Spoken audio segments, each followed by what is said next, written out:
안녕하십니까? 바쁘고 분주한 일상 속에서 우리는 종종 우리 영혼의 가장 깊은 갈망을 잊고 살아갑니다.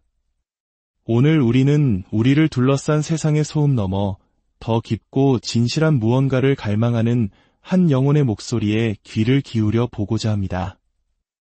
이 이야기는 단순한 기적이나 현상에 대한 이야기가 아닙니다.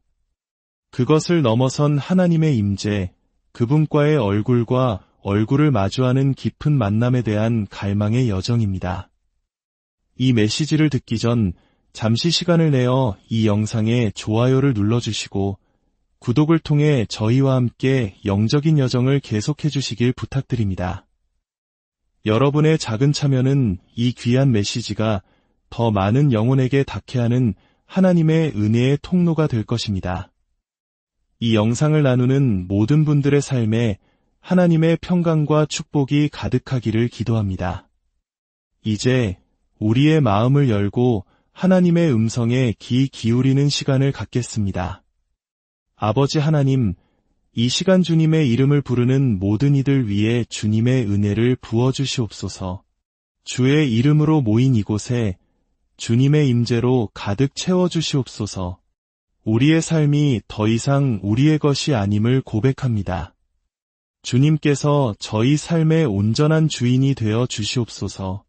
이 시간 성령님께서 저희 마음의 귀를 열어주시어 주님께서 원하시는 모든 것을 행하시고 지친 영혼들에게는 새 힘과 회복을, 메마른 심령에는 생수의 강을 허락하여 주시옵소서. 예수님의 이름으로 기도합니다. 아멘. 우리는 때로 자신의 삶이 아무런 가치가 없다고 느끼는 이들에게서 강한 끌림을 느낍니다. 모든 것을 내려놓고 오직 주님만을 붙드는 그들의 모습 속에서 우리는 잊고 있던 순수한 믿음의 본질을 발견하기 때문입니다. 오늘 이 자리, 우리 모두에게 바로 그 은혜가 임하기를 소망합니다. 우리의 삶이 온전히 주님의 소유가 되는 그 깊은 은혜 말입니다. 예수님, 우리가 여기 있습니다. 주님의 발 앞에 엎드려 경배합니다. 주님을 사랑합니다. 주님의 발에 입맞춥니다. 우리는 주님을 따르기 원합니다. 주님을 닮기 원하고 주님처럼 말하고 주님처럼 움직이기를 원합니다. 이 땅에 뻗은 주님의 손이 되기를 원하며 주님의 눈과 귀를 갖기를 소망합니다. 주님, 우리가 주님을 위해 빛나게 하소서. 모든 사람들이 주님께로 더 가까이 나아오게 하소서. 타오르는 불과 같은 주님의 사랑 앞에 그 어떤 어려움도 문제가 되지 않음을 깨닫게 하소서. 지금 이 순간 제단으로 나아갈 때까지 기다리지 마십시오. 바로 그 자리에서 두 손을 들고 고백합시다. 예수님, 오 사랑하는 예수님, 저를 가득 채워주소서. 저를 새롭게 하소서. 주님의 마음 깊은 곳으로 저를 보내소서. 세상의 그 어떤 것도 중요하지 않은 주님의 심장 그 깊은 곳에 제가 숨겨지게 하소서. 이제 잠시 옆에 있는 형제, 자매의 손을 잡아주십시오. 그리고 서로를 위해 중보기도하는 시간을 갖겠습니다. 우리가 오늘 하나님의 심장에 있는 바로 그 메시지를 듣게 되기를, 그분의 마음을 정확히 알게 되기를 기도합시다. 주님, 우리를 더 깊은 곳으로 인도하소서. 우리가 지금껏 경험했던 것보다 더 깊이 하나님의 심장 박동이 느껴지는 그곳으로 우리를 이끄소서. 우리의 심장이 주님의 심장과 같은 리듬으로 뛸 때까지 우리를 멈추지 마소서. 옆 사람의 마음을 위해 기도하십시오. 그들의 심장이 하나님의 심장 박동과 하나가 되게 해달라고 간절히 기도하십시오. 잠자는 영혼들이여, 깨어날지어다. 저는 종종 이 땅을 향한 하나님의 음성을 듣습니다. 잠자는 미녀여, 일어나라, 깨어나라. 주님께서는 이 땅을 흔들어 깨우기를 원하십니다. 어젯밤 저는 환상을 보았습니다. 붉은 강이 흐르는 환상이었습니다. 그 강은 바로 예수 그리스도의 보혈을 상징합니다. 그 보혈과 함께 그분의 임재의 기름 부으심과 사랑의 영광이 이 땅 위에 넘쳐 흐르고 있습니다. 그리고 수많은 영혼들이 구원을 얻게 될 것입니다. 위대한 추수가 있을 것입니다. 예배와 경배 안에서 함께 모이는 사람들의 깊은 친밀함이 잠자던 신부의 사랑을 깨우게 될 것입니다. 서구 교회에서는 잠시 멈추고 기다리는 것이 참으로 거룩하면서도 어려운 일처럼 느껴집니다. 하지만 저는 기다리는 것을 좋아합니다. 주님의 음성이 들릴 때까지 기다리는 것을 사랑합니다. 오늘 저는 출애굽기 33장의 말씀을 나누고자 합니다. 이 말씀은 제 삶과 그리고 하나님께서 이곳에서 행하고자 하시는 일과 깊은 관련이 있습니다. 주님께서 모세에게 말씀하셨습니다. 너는 내가 이집트에서 이끌어낸 백성과 함께 이곳을 떠나 내가 아브라함과 이삭과 야곱에게 맹세하여 그들의 후손에게 주기로 한 땅으로 가거라. 내가 천사를 너보다 앞서 보내어 가나안 족속과 아모리 족속, 헷 족속, 브리스 족속, 히위 족속, 여부스 족속을 쫓아내리라. 너희는 적과 꿀이 흐르는 땅으로 가거라. 여기서 가장 먼저 일어난 일은 무엇입니까? 모세는 하나님으로부터 엄청난 약속을 받았습니다. 이 자리에 계신 분들 중에도 예언의 말씀을 받은 분들이 있을 것입니다. 우리는 예언이 넘치는 집, 임재가 가득한 집, 영광의 집에 있습니다. 우리는 그 강력한 예언의 말씀들을 붙들어야 합니다. 결코 놓지 마십시오. 하지만 어떤 사람들은 예언의 말씀들을 자루에 담아 짊어지고 다니다가 그 무게에 짓눌리기도 합니다. 이 예언은 도대체 언제 이루어지는 걸까 하며 지쳐 쓰러지기도 합니다. 몇 년 전 한 선지자가 저희 부부를 위해 예언하기 시작했습니다. 그는 하나님께서 우리에게 중국을 주시고 미국 전역에 캠퍼스가 세워질 것이라고 말했습니다. 그 예언이 끝났을 때 저는 영안에서 웃음이 터져나왔습니다. 그 말씀을 감당하려면 제가 682살은 되어야 할 것 같았기 때문입니다. 그것은 저의 상상을 초월하는 엄청난 예언이었습니다. 저는 주님께 말씀드렸습니다. 주님, 믿습니다. 하지만 이해할 수는 없습니다. 그러나 저는 깨달았습니다.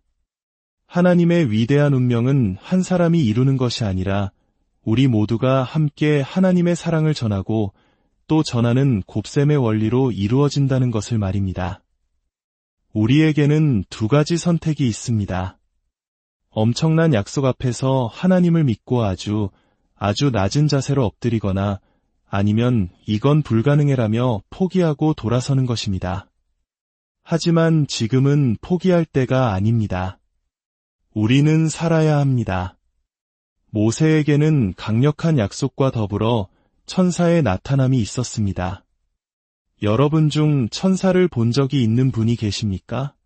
제가 19살 때 겪은 이야기를 하나 해드리겠습니다. 저는 당시 제가 섬기던 사역단체에 오신 한 설교자에게 매우 화가 나 있었습니다. 그는 거만해 보였고 저는 그와 점심 식사를 해야만 했습니다. 저는 미소를 지으며 앉아 있었지만 속으로는 저 사람은 왜 저렇게 교만한가? 하나님이 자신에게 도시를 주셨다고 말하다니라고 생각했습니다. 그가 계속해서 하나님께서 저에게 이 도시를 주셨습니다 라고 말하는 순간 갑자기 그의 오른편에 천사가 나타났고 왼편에도 또 다른 천사가 나타났습니다. 그리고 그의 뒤에는 예수님께서 서 계셨습니다. 그리고 음성이 들렸습니다. 저 사람의 말을 들어라. 그는 진실을 말하고 있다. 저는 그 자리에서 바닥으로 쓰러졌습니다. 제 안에 모든 것이 비워지고 텅 빈 예배자가 된 것 같았습니다. 제 존재의 가장 깊은 곳에서부터 예배가 터져나왔습니다. 눈이 퉁퉁 붓고 목소리가 나오지 않을 때까지 경배하고 또 경배했습니다. 그리고 하나님께 부르짖었습니다. 주님, 만일 누군가에게 도시를 주신다면 제게는 나라를 주십시오. 저는 그때 하나님의 약속과 천사의 방문이 얼마나 강력한 것인지 깨달았습니다. 하지만 그것만으로는 충분하지 않습니다. 그 약속에는 가나안의 온갖 악한 족속들을 쫓아내 주시겠다는 내용도 포함되어 있었습니다. 악한 영들을 제압하는 권능을 갖는 것은 정말 멋진 일입니다. 저는 그것을 사랑합니다. 제가 모잠비크 북부에서 처음으로 교회를 개척하려고 시도했을 때의 일입니다. 그곳은 지옥과도 같은 상황이었습니다. 사람들은 돌과 흙을 던지며 침을 뱉었고 분노로 가득 차 있었습니다. 저는 캐나다에서 아주 유명하고 기름 부음 넘치며 항공료도 매우 비싼 설교자 한 분을 모셨습니다. 저는 그가 하나님의 영광을 가지고 복음을 전하면 모든 사람이 구원받을 것이라 믿었습니다. 하지만 그가 설교했을 때 결과는 처참했습니다. 캐나다에서는 그렇게 기름 부음이 넘치던 그가 그곳에서는 아무런 능력도 발휘하지 못했습니다. 사람들은 소리치고 아우성쳤고 하나님의 임재는 전혀 느껴지지 않았습니다. 음향 시스템은 터져버렸고 제 남편과 그 유명한 설교자는 절망에 빠져 고개를 숙였습니다. 모든 것이 잘못되고 있었습니다. 그때 저는 하나님께 물었습니다. 하나님, 이 상황에서 제가 무엇을 해야 합니까? 주님께서 말씀하셨습니다. 제단을 열어라. 어두운 기운만 가득한 곳에서 제단을 여는 것은 끔찍한 계획처럼 들렸습니다. 주님은 다시 말씀하셨습니다. 제단을 열어라. 저는 순종했습니다. 주님, 어떤 종류의 제단을 열까요? 귀신 들린 모든 자들을 앞으로 나오게 하여라. 그곳에 있던 모든 사람들이 사실상 귀신 들려 있었고 그들은 우리를 증오했습니다. 저는 알겠습니다. 주님이라고 말하고는 사람들을 향해 외쳤습니다. 귀신 들린 모든 분들은 앞으로 나오십시오. 그러자 36명의 사람들이 앞으로 나왔습니다. 그들의 모습은 끔찍했습니다. 혀가 심장까지 닿을 듯 길게 늘어지고 뱀처럼 바닥을 기어 다녔습니다. 저는 어떻게 해야 할지 몰랐습니다. 예수님, 이제 뭘 할까요? 그들을 쫓아내라. 저는 그저 외쳤습니다. 예수님의 이름으로 명하노니 악한 영들은 떠나갈지어다. 그러자 그들은 모두 바닥에 쓰러져 꼼짝도 하지 못했습니다. 저는 한 사람 한 사람에게 다가가 물었습니다. 이제 구원받고 싶습니까? 예수님을 만나고 싶습니까? 그들은 모두 네, 라고 대답했습니다. 주변에서 돌을 던지던 사람들은 돌을 내려놓고 그 광경을 지켜보았습니다. 한 사람씩 구원받고 일어났고 그 모습을 본 1000여 명의 사람들이 무릎을 꿇고 예수님을 영접했습니다. 그것이 바로 그 부족 가운데 세워진 2764개 교회의 시작이었습니다. 하지만 저는 여러분에게 말하고 싶습니다. 그것만으로는 충분하지 않습니다. 약속도 천사의 방문도 악한 영을 쫓아내는 권능도 충분하지 않습니다. 여러분에게는 더 많은 것이 필요합니다. 이 자리에 있는 모든 분들의 마음속에는 하나님을 향한 더를 외치는 갈망이 있습니다. 모세에게 약속된 다음 것은 젖과 꿀, 즉 번영이었습니다. 어떤 사람들은 말합니다. 만약 우리에게 돈만 있다면 세상을 구원할 수 있을 텐데 물질적 풍요는 좋은 것입니다. 저도 가난보다 풍요를 선호합니다. 저희 부부는 과거에 가난한 사람들보다 더 가난했고 깡말랐습니다. 오렌지 주스 한 병 사는 것조차 사치였던 시절이 있었습니다. 공급하심을 받는 것은 좋지만 저는 여러분에게 말합니다. 공급하심만으로는 충분하지 않습니다. 번영만으로는 충분하지 않습니다. 적과 꿀은 충분하지 않습니다. 악한 영을 다스리는 권능이나 약속, 천사의 방문보다 더 많은 것이 필요합니다. 하나님께서는 이 교회를 더 많은 것을 위해 부르셨습니다. 히브리서 1장은 이렇게 말합니다. 옛적의 선지자들을 통하여 여러 부분과 여러 모양으로 우리 조상들에게 말씀하신 하나님이 이 모든 날 마지막에는 아들을 통하여 우리에게 말씀하셨으니 이는 하나님의 영광의 광채시요 그 본체의 형상이시라. 그리고 히브리서 3장은 말합니다. 그러므로 함께 하늘의 부르심을 받은 거룩한 형제들아, 우리가 믿는 도리의 사도이시며 대제사장이신 예수를 깊이 생각하라. 모세는 장래에 말할 것을 증언하기 위하여 하나님의 온 집에서 종으로서 신실하였고, 그리스도는 하나님의 집을 맡은 아들로서 그와 같이 하셨으니, 우리가 소망의 확신과 자랑을 끝까지 굳게 잡고 있으면 우리는 그의 집이라. 여러분은 하나님의 집입니다. 살아계신 하나님께 온전히 사로잡히기를 원하십니까? 여러분 안에 모든 세포, 모든 생각, 모든 행동이 오직 주님. 이 집은 주님의 것입니다. 라고 고백하기를 원하십니까? 저는 더 이상 제 삶을 가지고 하나님과 흥정하지 않습니다. 이 작은 성전, 이 작은 질그릇은 온전히 그분의 것입니다. 그분은 원하시는 대로 무엇이든 하실 수 있습니다. 저는 상관하지 않습니다. 때로 주님은 예배 중에 저를 바닥에 엎드리게 하시고 그 상태로 설교하게 하십니다. 어떤 사람들은 당신의 자유의지는 어디 있느냐고 묻습니다. 저는 그분의 뜻과 마음, 동기, 그분 안의 모든 것에 온전히 사로잡히고 싶습니다. 그것이 두렵지 않습니다. 제가 온전히 그분의 것이 될 때 저는 비로소 그분이 원하시는 바로 그 사람이 될 것이기 때문입니다. 그러나 하나님은 이스라엘 백성에게 너희는 목이 굳은 백성이니 내가 너희와 함께 올라가지 아니하리라고 말씀하셨습니다. 이 얼마나 두려운 말씀입니까? 만약 하나님께서 우리에게 그렇게 말씀하신다면 우리는 완전히 무너져 내릴 것입니다. 이 말씀을 들은 백성들은 어떻게 했습니까?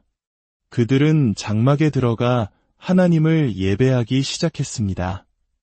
그들이 예배할 때 구름 기둥이 내려와 장막 입구에 머물렀고 온 백성이 각자의 장막문에 서서 경배했습니다. 하나님께서는 모세와 사람이 자기 친구와 이야기함같이 얼굴을 마주하여 말씀하셨습니다. 그리고 여호수아는 결코 그 회막을 떠나지 않았습니다. 하나님은 우리가 그분의 영광을 가로막는 모든 것을 벗어버리기를 원하십니다. 하나님의 임재를 막는 모든 것을 벗어던지기를 원하십니다. 우리는 예수님의 발 앞에 자신을 내려놓고 이렇게 고백해야 합니다. 주님, 저는 주님과 얼굴을, 마음과 마음을 마주하기를 너무나도 갈망합니다. 주님을 기쁘시게 하지 않는 것이 있다면 무엇이든 제게서 찢어내 주십시오. 그것이 사라지기를 원합니다. 저는 가난하고 병든 자들과 얼굴을 마주하는 만남을 통해 예수님과 얼굴을 마주하는 것이 무엇인지 배웠습니다. 모잠비크 남부에서 아름다운 결혼식이 있었습니다. 몇 년 만에 처음으로 샐러드를 먹게 되어 모두가 기뻐했습니다. 하지만 우리는 그 샐러드에 콜레라균이 있었다는 사실을 알게 되었습니다. 수많은 사람들이 병에 걸렸고 정부는 기관총을 들고 와서 제 머리에 겨누며 제가 도시 전체를 죽일 것이라고 위협했습니다. 병에 걸린 사람들은 병원이라고 할 수도 없는 죽어가는 사람들로 가득 찬 지옥 같은 텐트에 격리되었습니다. 하나님은 제게 그 안으로 들어가라고 말씀하셨습니다. 저는 엄마의 마음으로 쿠키와 콜라를 사들고 그곳으로 들어갔습니다. 주님은 제게 말씀하셨습니다. 한 사람 한 사람을 얼굴과 얼굴을, 뺨과 뺨을 맞대고 안아주어라. 저는 각 사람을 뺨과 뺨을, 눈과 눈을, 얼굴과 얼굴을 마주하며 안았습니다. 그들이 제게 토해도 배설물을 쏟아내도 상관없었습니다. 저는 제 작은 아기들을 팔에 안고 흔들며 말했습니다. 당신은 살 것이요, 죽지 않을 것입니다. 두려움 없는 사랑, 죽음의 질병을 이기는 예수님의 사랑이 그곳에 임했습니다. 첫째 날 약 30명이 일어났고, 둘째 날 40명이 일어났습니다. 셋째 날에는 모두가 완전히 치유되었습니다. 하나님은 그들 모두를 고치셨습니다. 하나님은 두려움 없는 사랑을 가르쳐 주셨습니다. 두려워하지 않는 사랑, 당신 안에 있는 예수님의 사랑은 질병을 죽일 것입니다. 당신이 예수님과 얼굴을, 마음과 마음을 마주할 때 당신은 미친 상황 한가운데로 걸어 들어갈 수 있으며 질병은 죽고 두려움은 사라지고 악한 영은 도망가고 영광이 임할 것입니다. 모세는 주님께 부르짖었습니다. 주께서 내게 이 백성을 인도하여 올라가라 하시면서 나와 함께 보낼 자를 내게 지시하지 아니하시나이다. 내가 참으로 주의 목전에 은총을 입었사오면 원하건대 주의 길을 내게 보이사 내게 주를 알리시고 나로 주의 목전에 은총을 입게 하시며 이 족속을 주의 백성으로 여기소서. 잠시 두 손을 들고 주님께 간구합시다. 주님, 주의 길을 알기 원합니다. 주님의 목소리에 제 주파수를 맞추기 원합니다. 주님의 음성을 듣기 원합니다. 주님께서 대답하셨습니다. 내가 친히 가리라. 내가 너를 쉬게 하리라. 안식에는 거룩함이 있습니다. 하나님은 당신이 안식에 들어가기를 원하십니다. 당신이 안식에 들어갈 때 당신은 하나님께 이렇게 고백하는 것입니다. 하나님, 당신이 하나님이심을 믿습니다. 제가 아니라 당신이 하나님이십니다. 그 안식으로부터 친밀함이 솟아나고 당신이 누구인지에 대한 이해가 생겨날 것입니다. 너무나 바쁘고 분주하여 안식을 잃어버린 분이 계십니까? 제단으로 나아와 무릎을 꿇으십시오. 주님, 쉬지 못했음을 용서하소서. 멈추라고 하셨을 때 계속 달렸던 것을 용서하소서. 모세는 물었습니다. 나와 주의 백성이 주의 목전에 은총 입은 주를 무엇으로 알리이까? 주께서 우리와 함께 행하심으로 나와 주의 백성을 천하 만민 중에 구별하심이 아니니이까. 하나님은 당신의 이름을 아십니다. 아빠 하나님이 당신의 이름을 부르실 때 모든 것이 변합니다. 저는 제 마을에서 한 늙은 어머니를 만났습니다. 그날 저는 중요한 제자 훈련 모임에 늦었습니다. 마음속으로는 늦었어를 외치고 있었습니다. 그때 자결하는 태양 아래 진흙 오두막의 등을 기댄 채 앉아있는 한 늙고 가난한 어머니를 보았습니다. 그녀의 눈은 하얗게 변해 있었습니다. 그녀는 가난했고 슬펐고 부서져 있었습니다. 이 세상 가장 절망적인 모습이었습니다. 그때 주님께서 멈추어라 라고 말씀하셨습니다.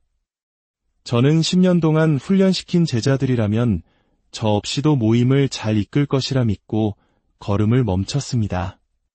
저는 그녀에게 다가가 그녀의 언어로 이름을 물었습니다.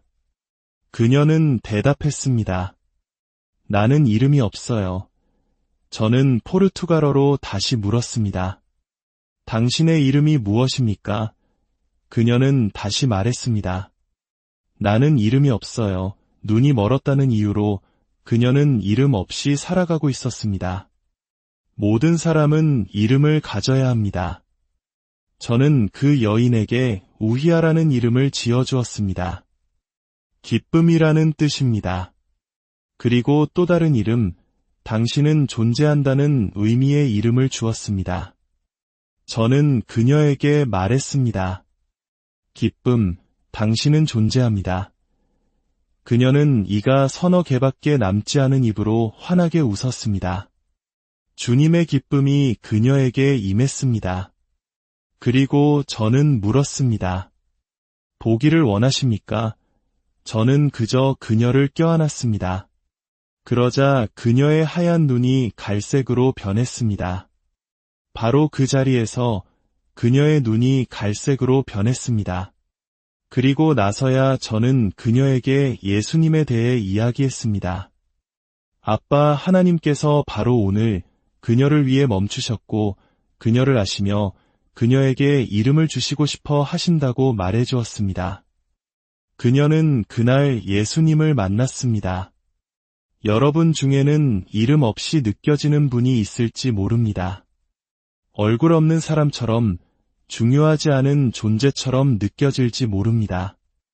만약 오늘 죽는다면 아무도 알아채지 못할 것이라고 생각할지도 모릅니다. 하지만 당신의 아빠 하나님은 당신이 그분의 은총을 입었으며 그분이 당신의 이름을 부르신다는 것을 당신이 알기를 원하십니다. 이제 한 사람의 손을 잡아주십시오. 그리고 그 사람의 이름을 불러주며 축복하십시오. 주님은 당신의 이름을 아십니다. 주님은 당신을 보시고 아십니다. 아버지 하나님은 당신을 그분의 임재로 채우기 원하십니다.